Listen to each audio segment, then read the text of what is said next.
कहीं लगा हुआ है ना। मैथ एकेडमी में सोशल साइंस T20 सीरीज की श्रृंखला में सीरीज 2 में भारत में राष्ट्रवाद के महत्वपूर्ण प्रश्नों के बारे में अध्ययन करेंगे जो यूपी बोर्ड के विद्यार्थियों के लिए उपयोगी साबित होंगे। तो इसी क्रम में पहला प्रश्न देखते हैं, जलियांवाला बाग हत्याकांड कब हुई थी? तो पहला ऑप्शन है 8 अप्रैल 1919, 10 अप्रैल 1919, तीसरा ऑप्शन है 13 अप्रैल 1919, चौथा ऑप्शन है 25 अप्रैल 1919। तो जलियांवाला बाग हत्याकांड आपका हुआ था 13 अप्रैल 1919 को हुआ था। यह कहाँ हुआ था? भारत का एक राज्य है वर्तमान में पंजाब, पंजाब के अमृतसर शहर में हुआ था। अब 13 अप्रैल के दिन पंजाब में बैसाखी का मेला लगा हुआ था।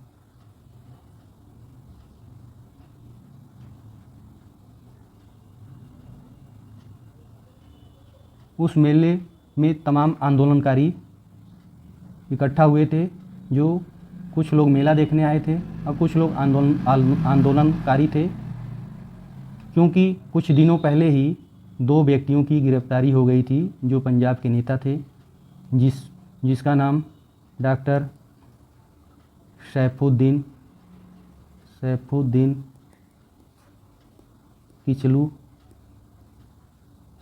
किचलू और डॉक्टर सत्यपाल के विरोध में इकट्ठा हुए थे। इसी क्रम में दूसरा क्वेश्चन देखते हैं, महात्मा गांधी ने साबरमती आश्रम की स्थापना कब की? तो महात्मा गांधी ने साबरमती आश्रम की स्थापना कब की? तो ऑप्शन देखते हैं, पहला ऑप्शन है 1914, दूसरा ऑप्शन है 1916, तीसरा ऑप्शन है 1918, चौथा ऑप्शन है 1919। तो महात्मा गांधी ने साबरमती आश्रम की स्थापना 1916 ईस्वी में गुजरात वर्तमान में गुजरात के अहमदाबाद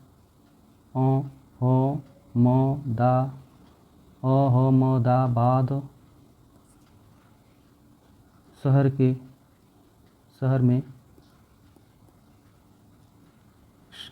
साबरमती नदी के किनारे किया था। इस आश्रम का पहले का नाम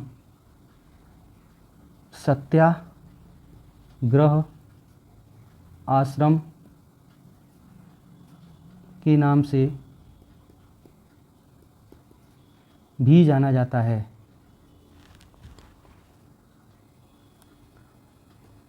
इसी क्रम में तीसरा प्रश्न देखते हैं, कांग्रेस के किस अधिवेशन में पूर्ण स्वराज की मांग की गई थी? तो पहला ऑप्शन है मुंबई, दूसरा ऑप्शन है नागपुर, तीसरा ऑप्शन है गया, चौथा ऑप्शन है लाहौर। तो इस प्रश्न का जो उत्तर होगा, कांग्रेस के किस अधिवेशन में पूर्ण स्वराज की मांग की गई थी? तो कांग्रेस का लाहौर सम्मेलन या लाहौर के कांग्रेस का जो सम्मेलन हुआ लाहौर में, पूर्ण स्वराज की मांग पहली बार की गई थी, जो 1929 में लाहौर के रावी नदी के तट पर किया गया था। और इसी अधिवेशन में पहली बार भारतीय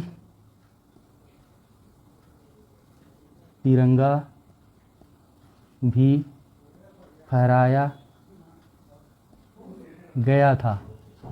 और इससे संबंधित कुछ और महत्वपूर्ण, इस कांग्रेस अधिवेशन की अध्यक्षता पंडित JL नेहरू ने की थी।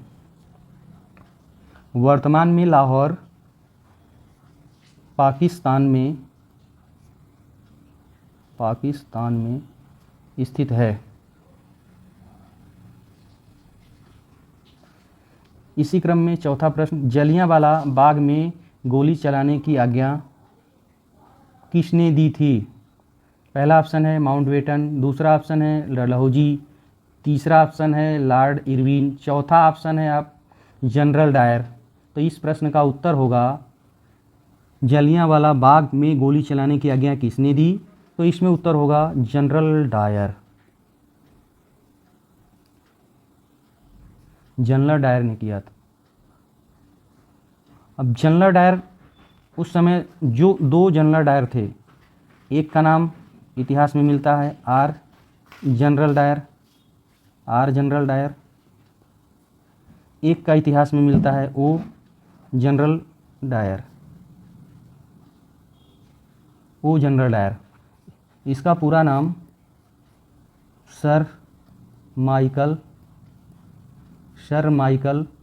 ओ डायर था। इसने गोली चलाने का आदेश दिया था, जो पंजाब का लेफ्टिनेंट गवर्नर था, और आर डायर ने उसके आदेश का पालन किया था।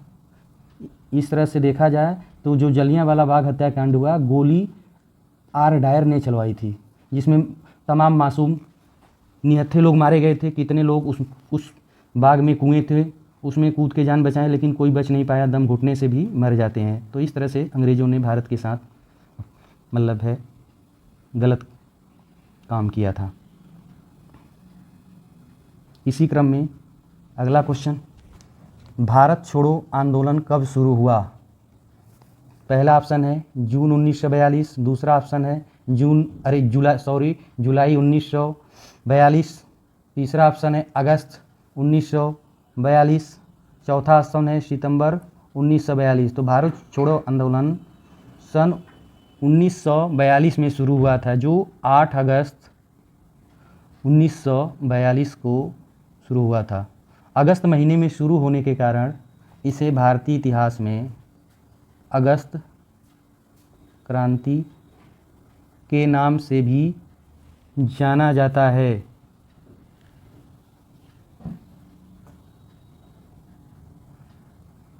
इस आंदोलन को शुरू करने वाले महात्मा गांधी जी थे। अगस्त क्रांति के समय भारत का गवर्नर जनरल लॉर्ड लिथगो था।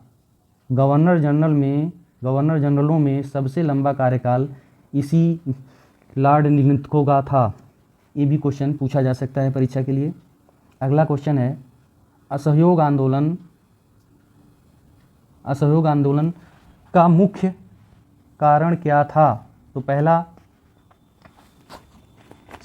पहला रोलेक्ट एक्ट, दूसरा प्रथम विश्व युद्ध, तीसरा खिलाफत आंदोलन, चौथा चौरी चौरा की घटना।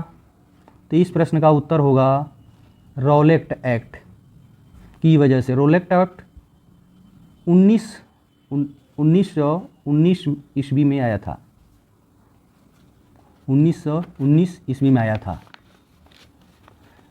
रोलेक्ट एक्ट किसके दिमाग की उपज है? एक अंग्रेज अधिकारी था जिसका नाम था सिडनी रोलेक्ट।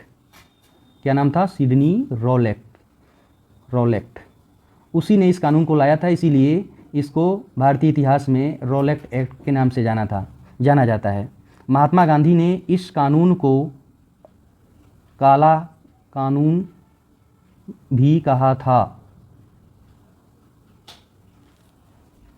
काला कानून का अर्थ हुआ कि इस कानून के आने से भारतीयों के लिए किसी भी को शंका होने पर गिरफ्तार कर लिया जाएगा।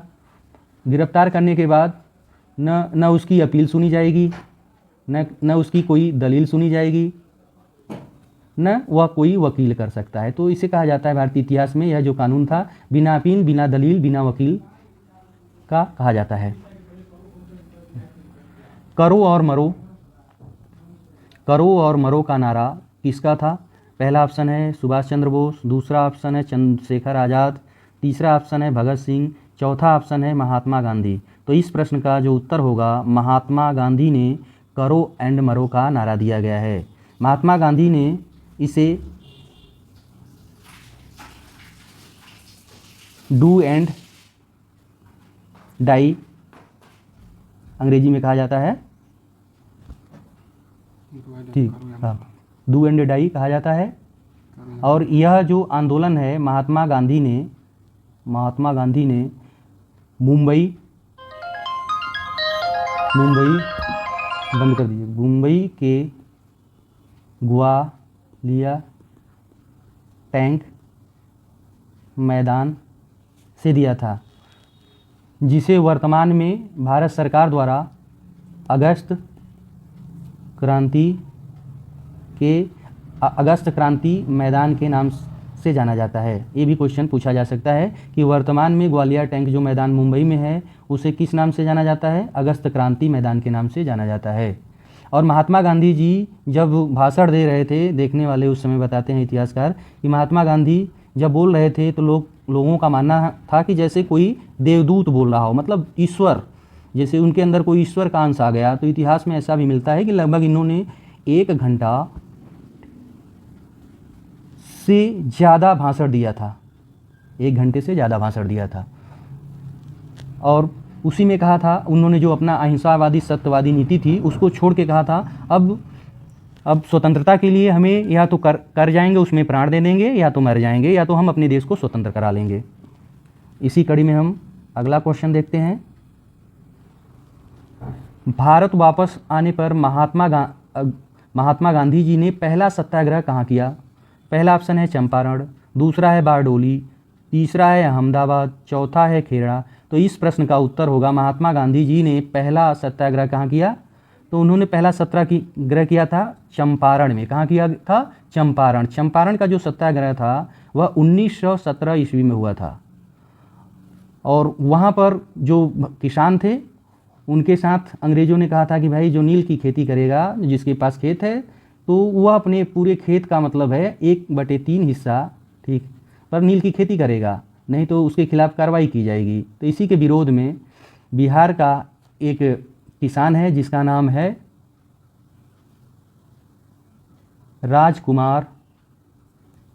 राजकुमार शुक्ल। वह महात्मा गांधी से मिलता है कांग्रेस के सम्मेलन में और अपने चंपारण जो बिहार में पड़ता है बुलाता है, और महात्मा गांधी आते हैं और चंपारण सत्याग्रह का नेतृत्व करते हैं और इसका यह सफल नेतृत्व करते हैं। अब यहाँ एक क्वेश्चन और बन सकता है कि महात्मा गांधी ने जब ये पहला सत्याग्रह किया भारत में, तो इसके पहले भी उन्होंने कोई सत्याग्रह किया होगा। तो उन्होंने इसके पहले मतलब अफ्रीका महाद्वीप में एक देश पड़ता है जिसका नाम है दक्षिणी अफ्रीका। दक्षिणी अफ्रीका में उन्होंने पहली बार अपने पहला सत्याग्रह शुरू किया था, तो वह 1906 में मतलब शुरू किया गया था। ये भी पूछा जा सकता है परीक्षाओं में कि महात्मा गांधी जी भारत के बाहर पहला सत्याग्रह कहाँ किया, तो आप उसका उत्तर मारेंगे दक्षिणी अफ्रीका में पहली बार किया था। फिर इसी क्रम में हम अगला प्रश्न देखते हैं।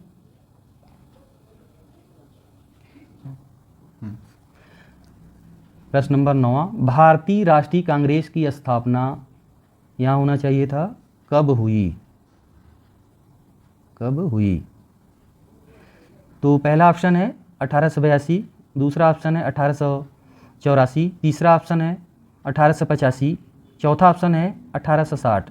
तो भारतीय राष्ट्रीय कांग्रेस की जो स्थापना हुई थी वह 1885 ईस्वी में था। यह उत्तर सही है। तो अब ये भी पूछा जा सकता है कब हुई है, तो इसकी स्थापना 28 दिसंबर 1985 ईस्वी को हुआ था। यह कहाँ हुआ था? तो यह जो इसकी स्थापना पहले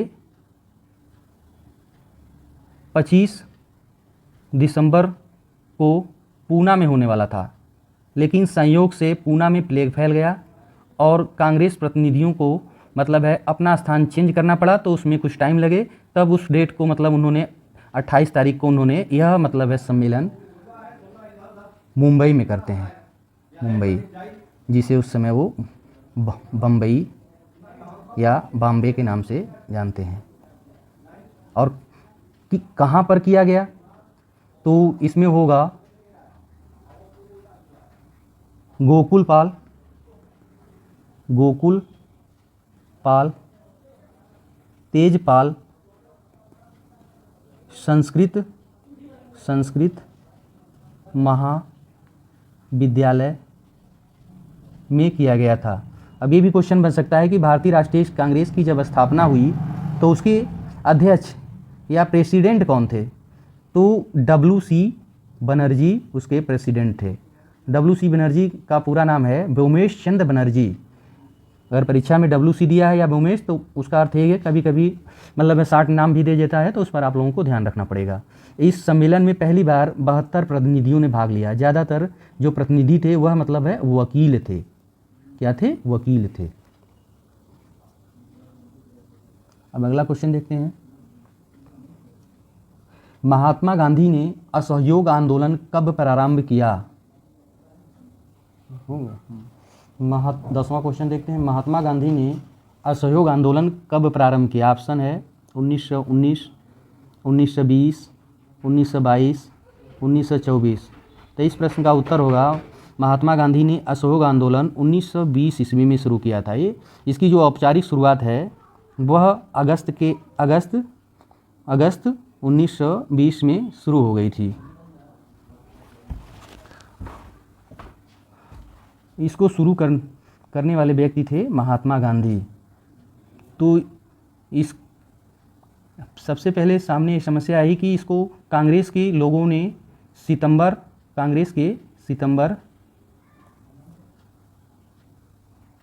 1920 के अधिवेशन में कांग्रेस के 1920 के अधिवेशन में जो सितंबर महीने में हुआ था, कहाँ हुआ था? कलकत्ता में। कहाँ हुआ? कलकत्ता में हुआ था। इसको पारित किया गया। ये विशेष सम्मेलन था। उसके बाद उसी साल 1920 में फिर नागपुर में एक सम्मेलन होता है और कांग्रेस ने इस असहयोग आंदोलन को 1920 के नागपुर आंदोलन में इसको स्वीकृति प्रदान कर दी। नागपुर आंदोलन में इसको स्वीकृति प्रदान कर दी। इस असहयोग आंदोलन का मुख्य ध्येय महात्मा गांधी के सेंस में कि भारतीय लोग अंग्रेजों का सहयोग नहीं करेंगे, मतलब असहयोग करेंगे। क्या करेंगे? असहयोग करेंगे।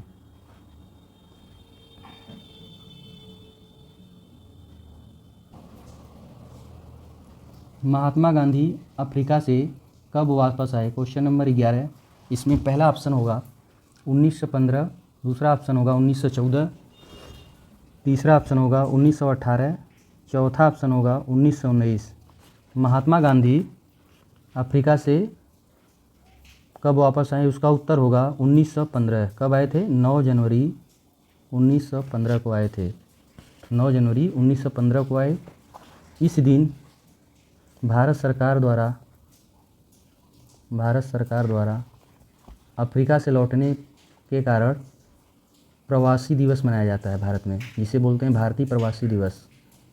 ये क्वेश्चन बन सकता है कि प्रवासी दिवस भारत में कब मनाया जाता है महात्मा गांधी के नाम पर? तो 9 जनवरी को मनाया जाता है। इसकी जो प्रवासी दिवस मनाना कब से शुरू हुआ? ये हुआ था 2003 में। कब हुआ? 2003 में पहला प्रतिवर्ष। फिर क्या हुआ? कुछ समय बाद सरकार को लगा तो उन्होंने क्या कर दिया, 2015 से इसको, ये प्रतिवर्ष मनाया जाता था 2003 से जब शुरू हुआ, लेकिन 2015 से इसको 2 वर्ष पर मनाने जाने लगा। अभी हाल ही में जो है 18वां प्रवासी दिवस मनाया गया, तो वह मनाया गया भुवनेश्वर में। भुवनेश्वर ये कहाँ पड़ेगा? उड़ीसा राज्य में, भुवनेश्वर में मनाया गया।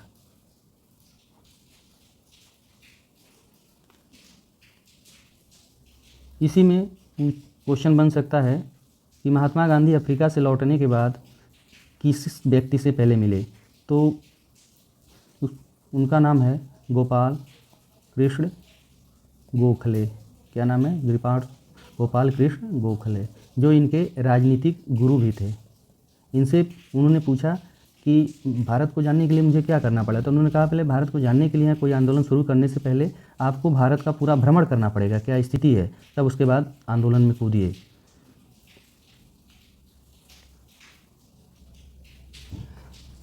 अगला क्वेश्चन है क्वेश्चन नंबर 12, वंदे मातरम गीत का लेखक कौन है? तो पहला ऑप्शन है बंकिम चंद्र चटर्जी, दूसरा ऑप्शन है रविंद्रनाथ टैगोर, तीसरा ऑप्शन है शरत चंद्र चटर्जी, चौथा ऑप्शन है अविंद्रनाथ टैगोर। तो वंदे मातरम जो गीत के लेखक हैं, तो इसमें सही होगा पहला ऑप्शन बंकिम चंद्र चटर्जी। तो अब यहाँ ये क्वेश्चन बन सकता है कि जो वंदे मातरम गीत है वह किस पुस्तक में लिखा गया है? तो वह पुस्तक है आनंद मठ। कौन सी पुस्तक है? आनंद मठ पुस्तक है, आनंद मठ में लिखा गया है। और इस गीत को पहली बार कांग्रेस के किस अधिवेशन में गाया गया था? तो ये गाया गया था कलकत्ता अधिवेशन हुआ था 1896 में, पहली बार मतलब है इसको गाया गया था।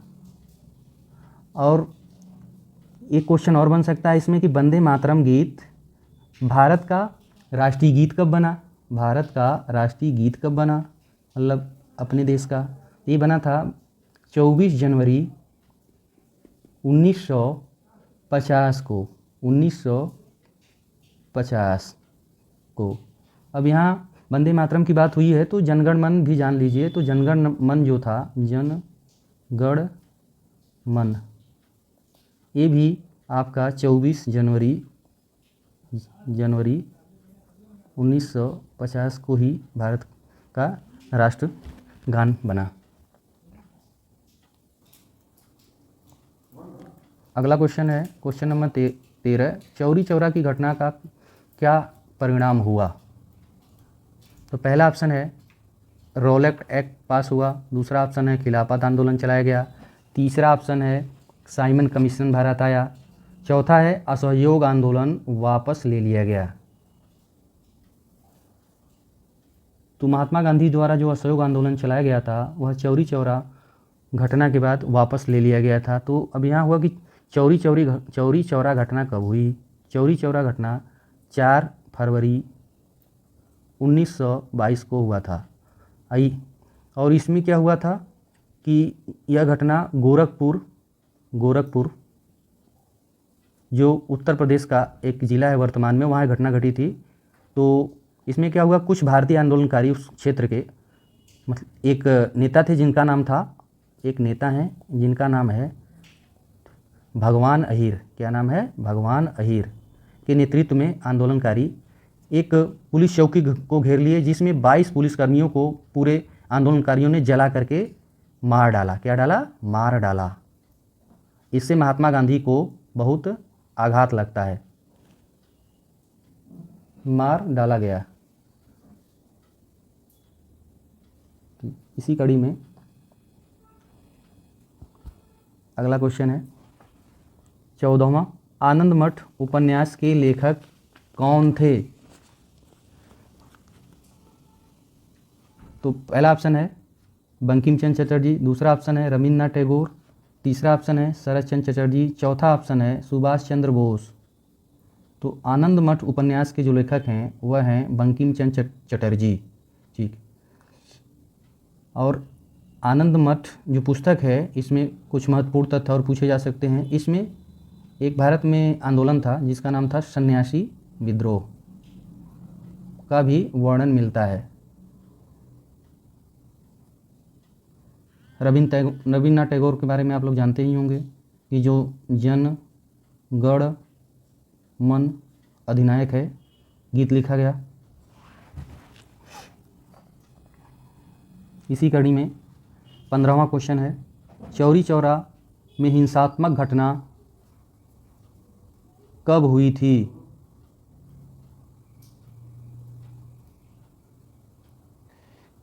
पहला ऑप्शन है 4 फरवरी 1922, दूसरा ऑप्शन है 8 नवंबर 1924, तीसरा ऑप्शन है 10 फरवरी 1927, चौथा ऑप्शन है 9 अप्रैल 1930।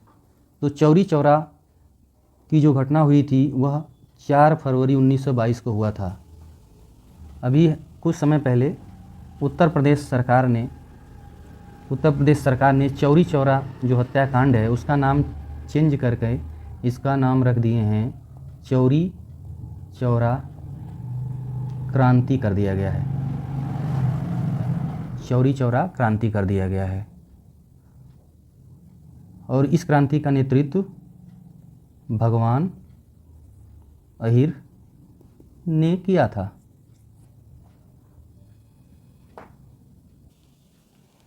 इसी क्रम में 16वां प्रश्न है, स्वराज मेरा जन्मसिद्ध अधिकार है और मैं इसे लेकर रहूँगा।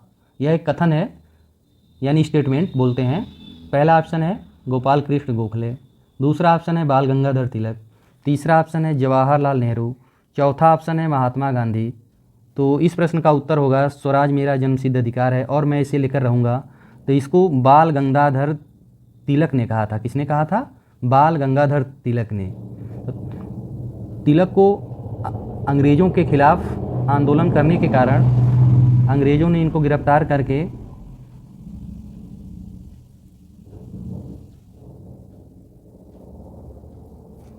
चलते हैं तो वो अंग्रेज़ों ने इनको गिरफ्तार करके बर्मा जिसकी राजधानी रंगून थी, ठीक, वर्तमान में बर्मा का नाम म्यांमार है, जिसकी राजधानी नायपीड़ा है। वहाँ पर बर्मा में एक स्थान और पड़ता है जिसका नाम है मांडले। क्या नाम है? मांडले। मांडले जेल में इनको बंद कर दिया जाता है। लगभग ये 6 वर्ष तक रहते हैं। और उसी मांडले जेल में इन्होंने एक पुस्तक लिखी जिसका नाम है गीता रहस्य। क्या नाम है? गीता रहस्य। मतलब एक तरह से जो गीता लिखी गई है मूल रूप से हिंदू धर्म की, उसी पर इन्होंने एक तरह से उस पर अपना टीका या अन्य चीज़ लिख दी है। और बाल गंगाधर तिलक के बारे में और कुछ चीज़ें पूछी जा सकती है। तो जो वर्तमान समय में भारत में कुछ पूजा पाठ चलता है, जैसे शिव पूजा, गणेश पूजा की शुरुआत करने वाले ये आपके बाल गंगाधर तिलक ही हैं। तो इन्होंने गणेश पूजा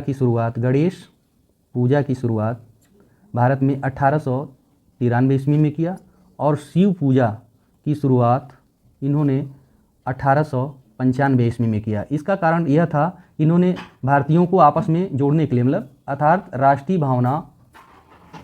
भावना जागृत करने के लिए किया था।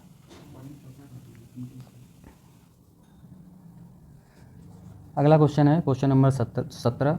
भारत में शिक्षक दिवस कब मनाया जाता है? पहला ऑप्शन है 10 दिसंबर, दूसरा ऑप्शन है 14 नवंबर, तीसरा ऑप्शन है 5 सितंबर, चौथा ऑप्शन है 10 अगस्त। तो इसमें जो उत्तर होगा भारत में शिक्षक दिवस कब मनाया जाता है, तो 5 सितंबर को मनाया जाता है। तो यह जो शिक्षक दिवस है किसके उपलक्ष्य में मनाया जाता है? तो भारत में एक शिक्षाविद थे, बाद में भारत के फर्स्ट उपराष्ट्रपति भी बनते हैं, जिनका नाम है एस राधा कृष्णन। क्या नाम है? एस राधा कृष्णन। और ये कब से मनाया जा रहा है भारत में? 1962 में। 1962 से मनाया जा रहा है। 1962 में भारत, एक और क्वेश्चन बन सकता है, भारत और चीन का युद्ध हुआ था। भारत और चीन का युद्ध भी हुआ था, उससे रिलेट करके याद किया जा सकता है। और बाद में इनको भारत सरकार द्वारा 1954 ईस्वी में भारत रत्न भी प्रदान किया जाता है, जो भारत का सर्वोच्च पुरस्कारों में से प्रथम स्थान पर है। बाद में यह भारत के उप राष्ट्रपति भी बनते हैं। क्या बनते हैं? राष्ट्रपति भी बनते हैं। अगला क्वेश्चन है क्वेश्चन नंबर 18। भारत में राष्ट्रपिता कहकर किसको संबोधित किया गया है? पहला ऑप्शन है महात्मा गांधी, दूसरा ऑप्शन है जवाहरलाल नेहरू, तीसरा ऑप्शन है सुभाष चंद्र बोस, चौथा ऑप्शन है गोपाल कृष्ण गोखले। तो भारत में राष्ट्रपिता किसे कहा गया है? तो महात्मा गांधी को कहा गया है। किसको कहा गया है? तो किसने कहा है? सुभाष चंद्र बोस ने कहा है। राष्ट्रपिता का अर्थ होता है देश का पिता, कह सकते हैं। सुभाष चंद्र बोस ने जब आज़ाद हिंद फौज का गठन किए, तब उस समय इन्होंने संबोधित करते हुए महात्मा गांधी को पहली बार राष्ट्रपिता बोला। 19वां क्वेश्चन देखते हैं। हिंद स्वराज पुस्तक के लेखक हैं, अब पहला ऑप्शन सरदार पटेल, दूसरा बाल गंगाधर तिलक, तीसरा महात्मा गांधी, चौथा है सुभाष चंद्र बोस। तो हिंद स्वराज जो पुस्तक के लेखक हैं वह है महात्मा गांधी। महात्मा गांधी ने हिंद स्वराज पुस्तक की रचना 1919 में किया था। कब किया था? 1919 में। कब किए थे? जब वह इंग्लैंड से दक्षिण अफ्रीका जा रहे थे तो उस समय उन्होंने किया था। तब एक तरह से कहा जा सकता है कि इन्होंने जहाज़ पर ही हिंद स्वराज की पुस्तक की रचना कर डाली। ठीक है। और यह जो पुस्तक है हिंद स्वराज पुस्तक, मतलब है इन्होंने मूलतः गुजराती में लिखा है। क्या लिखा है? गुजराती में लिखा है। और ये जो हिंद स्वराज शब्द है वह मराठा साम्राज्य के छत्रपति शिवाजी के हिंदवी स्वराज्य से प्रेरित है। निम्न में से किसने बारदौली सत्याग्रह का नेतृत्व किया? पहला ऑप्शन है महात्मा गांधी, दूसरा ऑप्शन है चंद्रशेखर आज़ाद, तीसरा ऑप्शन है ज्योतिबा फूले, चौथा ऑप्शन है सरदार वल्लभ भाई पटेल। तो बारदौली जो सत्याग्रह था वह सरदार वल्लभ भाई पटेल ने शुरू किया था। यह जो आंदोलन था वह गुजरात में हुआ था। कहाँ हुआ था? गुजरात के बारदौली इलाके में हुआ था। और इसमें क्या हुआ था कि किसानों ने अत्यधिक भू राजस्व, अंग्रेजों ने क्या किया था? भू राजस्व बढ़ा दिया था, उसके विरोध में किया था। बाद में इन्होंने क्या किया? पटेल जी से निवेदन किया तो पटेल जी उससे जुड़ते हैं और जो मतलब है कर था उसको अंग्रेजों से उन्होंने कर में कमी कराई। एक तरह से जो आंदोलन था बारदौली, पटेल जी के नेतृत्व में एक सफल आंदोलन था। और अब यहाँ एक क्वेश्चन और बन सकता है कि पटेल जी को सरदार की उपाधि किसने दी? तो यहाँ क्वेश्चन बनेगा बारदौली की महिलाओं ने दिया था। किसने दिया था? महिलाओं ने दिया था। बारदौली की महिलाओं ने इनको उपाधि दिया था। और इसमें ये भी है कि सरदार पटेल भारत के पहले गृह मंत्री भी थे। क्या थे? गृह मंत्री भी थे। और साथ में इन्होंने क्या किया? संपूर्ण भारत में जब भारत स्वतंत्र हुआ तो उसमें उस समय 562 रियासतें थी। उनको एकत्रित एक संघ के रूप में स्थापित भी किया। और ही साथ उन्होंने भारत में अंग्रेजों से समय के चली आ रही ICS जो परीक्षा थी उसको इन्होंने IS नाम दिया, जिसे बोलते हैं इंडियन एडमिनिस्ट्रेशन सर्विस। 20 क्वेश्चन की सीरीज के अगले क्रम में सभी यूपी बोर्ड के छात्रों के लिए कुछ बहुत ही महत्वपूर्ण क्वेश्चन हैं जो होमवर्क के रूप में आप लोगों को करना है। जैसे इसी क्रम में जो पहला क्वेश्चन है इसका उत्तर जो है आप लोगों को सभी छात्रों को कमेंट बॉक्स में देना है। तो पहला क्वेश्चन है जलियांवाला बाग हत्याकांड कब हुई? दूसरा प्रश्न है कांग्रेस के किस अधिवेशन में पूर्ण स्वराज की मांग की गई? तीसरा क्वेश्चन है भारत छोड़ो आंदोलन कब शुरू हुआ? चौथा क्वेश्चन है करो या मरो का नारा किसने दिया? पांचवा क्वेश्चन है भारत वापस आने पर गांधी जी ने पहला सत्याग्रह कहाँ किया? ये आप लोगों के लिए होमवर्क है। और मैथ एकेडमी आपको कैसा लगा? और अगर अच्छा लगा हो आपको तो प्लीज़ लाइक और सब्सक्राइब एंड शेयर करना ना भूलें। थैंक्स। शुभ रात्रि।